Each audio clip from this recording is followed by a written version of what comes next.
እንዴት አላችሁ ተመልካቾቼ? አዲስ ለናችሁ ሜላት ባላለው ለበራችሁ እንዴት አላችሁ? ሰላም ናችሁ ወይ? ዛሬ እንደተለመደው አዲስ ቪዲዮ መጥቻለሁ። ለዛሬ ደግሞ ይዤላችሁ የመጣሁት የምግብ አይነት የሚትቦል በርገር ነው። አራችሁ ግብአቶችን እንግዲህ አብረን እንይ። በመጀመሪያ ደረጃ ለሚትቦል በርገር የሚያስፈልገን ነገር ቢኖር የተፈጨ ስጋ ነው። በመቀጠል የድፎ ዳቦ ነው ይዤ መጣሁት። የከረመ የድፎ ዳቦ ነበረ። እኔ በነገራችን ላይ ለውሄ አልቻልኩም፣ ሙሉ አልጋገርኩም እና ለውሄ ጋገርኩ ከድፎ ዳቦ ላይ የተረፈ ሊፍሽ ተቀመጠ ነው። እንደውም በዚህ አጋጣሚ ነገራችሁ ነገር ቢኖር ዛሬ ሚትቦል በርገር ለስራ ያሰብኩት ዋናው ምክንያት ድፎ ዳቦን እንዴት መጠቀም እንደምንችል ካፈር ወላ ከበላነው በኋላ ወይ ከተረፈ በኋላ ሻግቶ መጣል እንደሌለበት ለማሳየት ነው ይሄን ቪዲዮ ይዤላችሁ የመጣሁት። ምክንያቱም ቡሄ ነበረ፣ በመቀጠል እንቁላልሽ ሆነ፣ ከዛ በመቀጠል መስቀል ሆነ። ብዙ ድፎ ዳቦ ቤት ውስጥ ነበር ማለት ነው። ከአለው ከመትባል ምግብ ጋር ብዙ ጊዜ አይበላም ታውቃላችሁ። 3 ቀን ምናምን ተቀምጦ ይተራርፋል እና ያንን ምክንያት በማድረግ እንዴት መጠቀም እንደምንችል ነው አንዱ የምንጠቀምበት ዘዴ። በኔ አሰራር አንዱ የሚትቦል በርገር ስራም ጨምረው በሌላ ሌሎች ምግቦች ላይ መጠቀማለሁ። አዲስ ሆናችሁ ሰብስክራይብ አድርጋችሁ እንዴት እንደምጠቀምበት ልታዩላችሁ። ለዛሬ እንግዲህ ሚትቦል በርገር ይዤላችሁ መጥቻለሁ። ግብአቶችን እንይ። ስጋ የተፈጨ ስጋ ብያለሁ። በመቀጠል ድፎ ዳቦ ያው ነግሬያችኋለሁ። ድፎ ዳቦ ነው እንሰራ ያሰብኩት በድንች ነው። ድንች ተዘጋጅቻለሁ።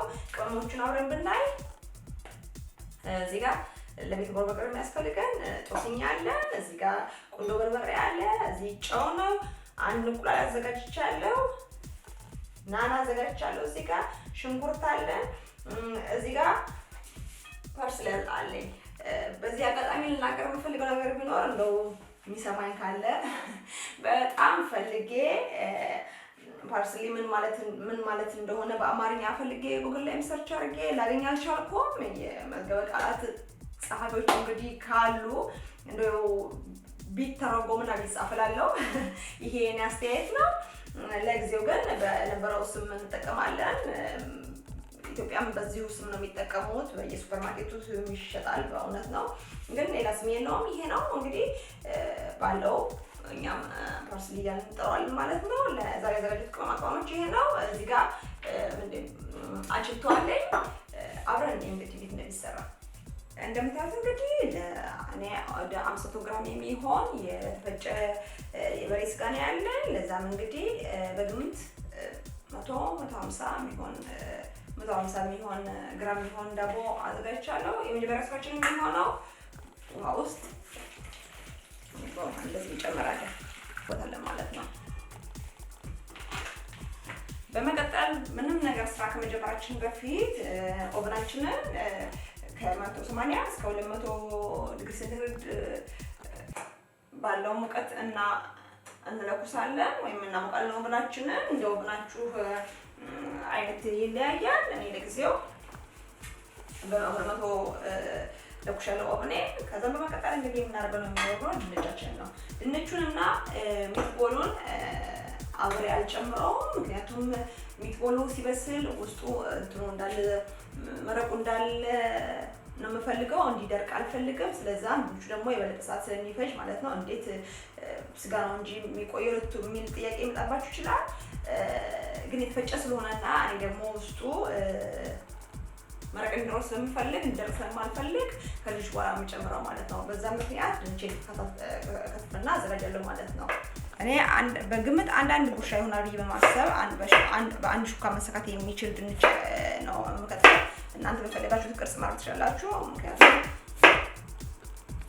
እኔ ጀስት ሹካ እንዲበላ ነው የምፈልገው።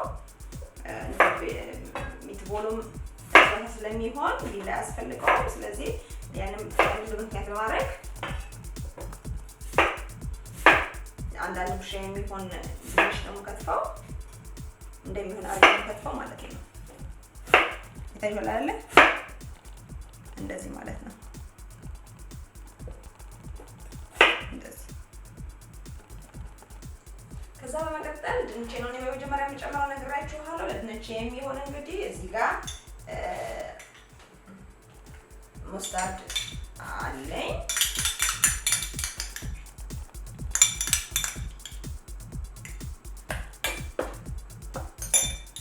ጨው ጨምራለሁ። ትንሽ ቆንጆ በርበሬ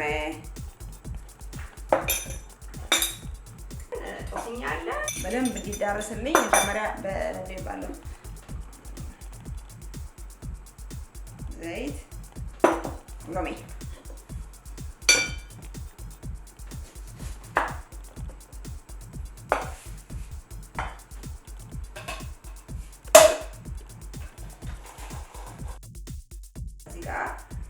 ሎሚ እንደዚህ ጨምራለሁ ማለት ነው። በቀጠል በደንብ አዋህዳለሁ። ከዛ በመቀጠል ድንቻችንን ትሪክታችን ላይ እናደርግና እንደዚህ አጥቤ ከትፌን ያዘጋጀዋለሁ። ያዘጋጀሁትን ቅመማ ቅመም ሙስታርድ፣ ኦሪጋኖና ጨው ጨምራለሁ። ዘይት፣ ሎሚ ከዛም ኦቭናችን ቆልናል እናስገባለን። የሚቀጥለው ስራችን የሚሆነው ዳቦአችንን እንግዲህ ውሃ ውስጥ ጨምረናል። ቅድም ያልነገርኳችሁ ነገር ቢሆን ውሃው ከዳቦው በላይ ዘሎ መዝለል ያለበት ጨምሩ። ከዛም ይሄ ቀርፊቱን አንዳንድ ጊዜ ደረቅ ያለ ስለሚሆን እንደዚህ ያለን እንቀርፈዋለን። ከዛም ውስጡ ያለውን ውሃ በጣም እንደዚህ በደንብ ጨምቀን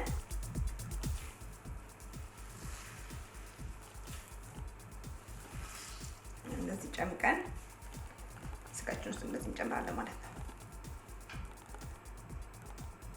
የተፈጨ ዳቦ ምናምን ብሎ በውድ ሱፐርማርኬት ሄዶ መግዛት አስፈላጊ አይደለም ማለት ነው። ዳቦችን ጨምቀን ጨምራለሁ። እንግዲህ ጀንት በመጥቻለሁ። መቀጠል የምናደርገው ነገር ቢኖር እንጨምራለን። እጃችንን ሽንኩርት ከማስነካታችን በፊት ምክንያቱም ከዛም ቆንጆ በርበሬ ነው።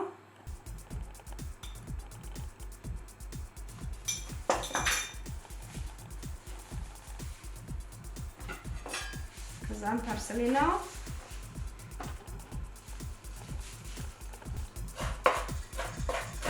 ያላችሁ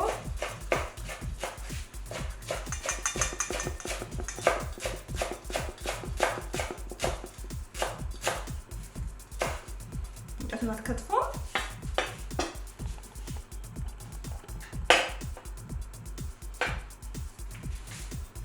ዛና ጨምሩት። ማናው በደንብ እንደዚህ እንትማት አለባችሁ። ቅጠሉን ብቻ ማድረግ አለባችሁ። የናና እንጨት እንደ ፓርስሊ እንትን አይደለም፣ እንጨት አይደለም። በጣም ጠንካራ ነው። አፍ ውስጥ ሲታኘክ እንደባለው አይታኘክም እሺ ብሎ። ስለዚህ በጣም ተጠንቀቁ። ናና ብዙ ጊዜ እንደዛ ነገር አለው። ስለዚህ ቅጠሉን ብቻ እንደዚህ ምን ጨምረው ማለት ነው።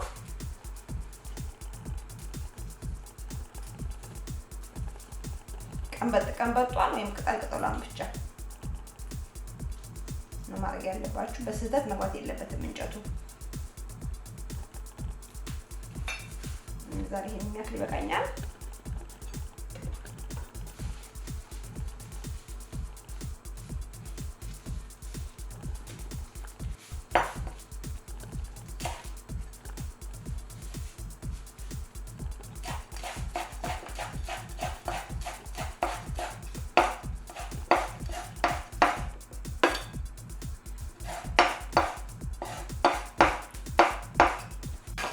እንደዚህ አድርገን እንጨምራለን ማለት ነው። እነኚህ የሚሸቱ እንትኖች በጣም ማስታወቂያ የሚያደርጉት ነው። ሽንኩርት እንጨምራለን ማለት ነው።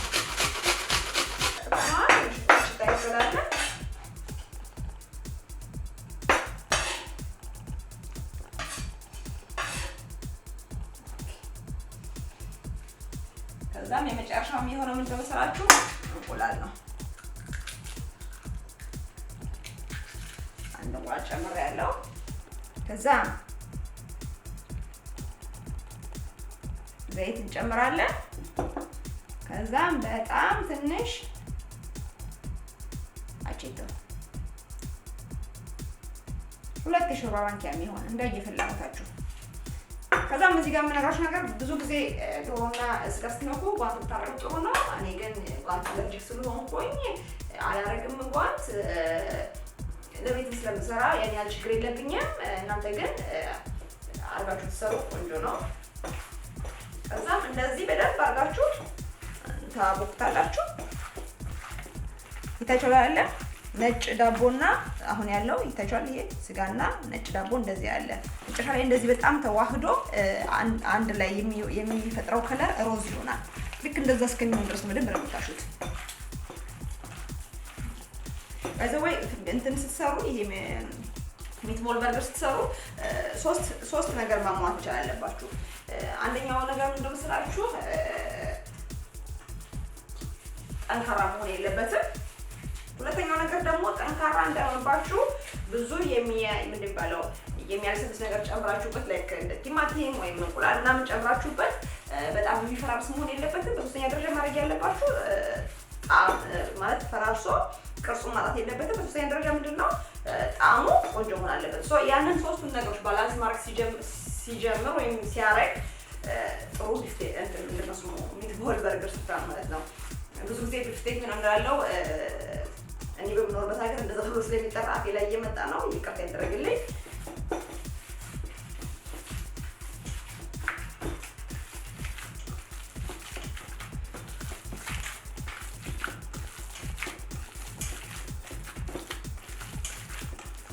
ተሻለ አሁን እንደዚህ ደም ሮዝ ነው።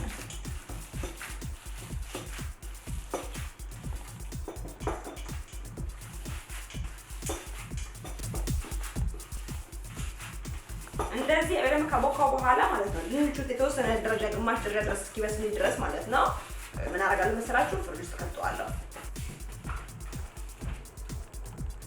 ቅድሜ ከተስማውን ድንች ብዬ ነው እናወጣለን።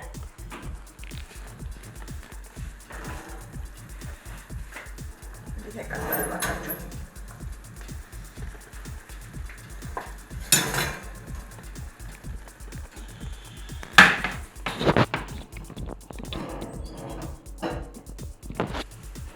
ዘጋለን። ኦቭናችን እንዳይቀዘቅዝ ታይቷል። በደንብ አልበሰለም ግን ስቲል እንደዚህ ወጋ ነገር ይደረጋል። ስለዚህ ምን ደግሞ እንዳይደርቅብኝ ድንቼ ከላይ እንደዚህ እያረኩኝ ታያችኋል። በምትፈልጉት መጠን እያደረጋችሁ ታያችኋል። በምትፈልጉት ቅርጽ ታስቀምጣላችሁ። እኔ እንደዚህ ኦቫል ነው ማረጋው። ከፈልጋችሁ ማለት ትችላላችሁ።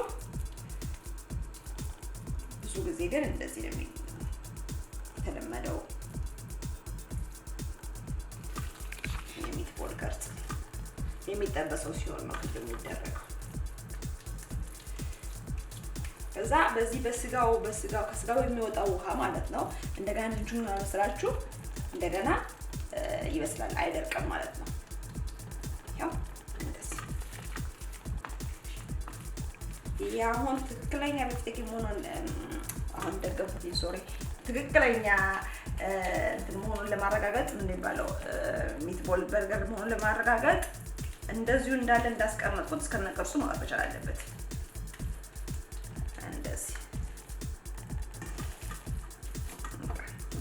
ምንም የሚፈልገው ነገር የለም። ኦኬ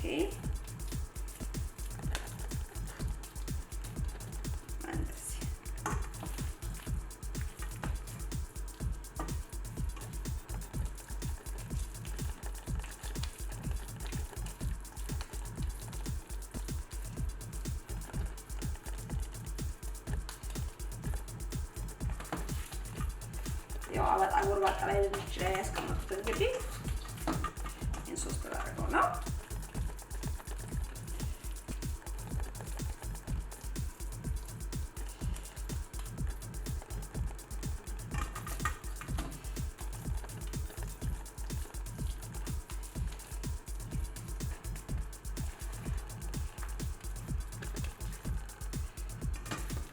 ጨረስን ማለት ነው።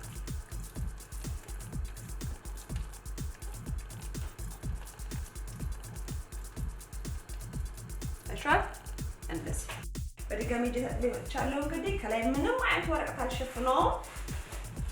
ቀስ ብዬ እንደዚህ ከፍቼ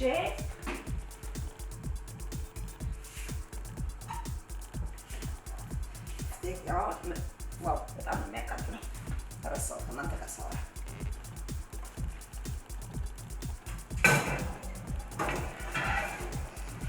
እንደዚህ እንጨምራለን ማለት ነው። ከላይ ከለር እንዲወስድ ስለምፈልግ ነው። ምንም አይነት ወረቀት ማለት ነው። እንደምታዩን ጨምሬዋለሁ። ከ45 ደቂቃ እስከ 1 ሰዓት ድረስ ይፈጃል። ከላይ ምንም አይነት ወረቀት አልሸፍነውም ከለር እንዲወስድ ስለምፈልግ ማለት ነው። ከዛም ከ45 ደቂቃ መተን በኋላ መጥቼ ቼክ አድርገዋለሁ። የሚቀጥለውን ሂደት አብረን የምናየው ይሆናል። ተመልካቾቼ እንግዲህ የሚትቦል በርገሬ 45 ደቂቃውን ጨርሶ እንደዚህ ቀልቶልኛል። ታሽራለ ከላይ ወስዷል። ሆኖልኛል። ከላይ ቅርጹንም አልቀየረም ወይ እንዴት እንደምመገብ ግን አላውቅም። በጣም ትኩስ ነው።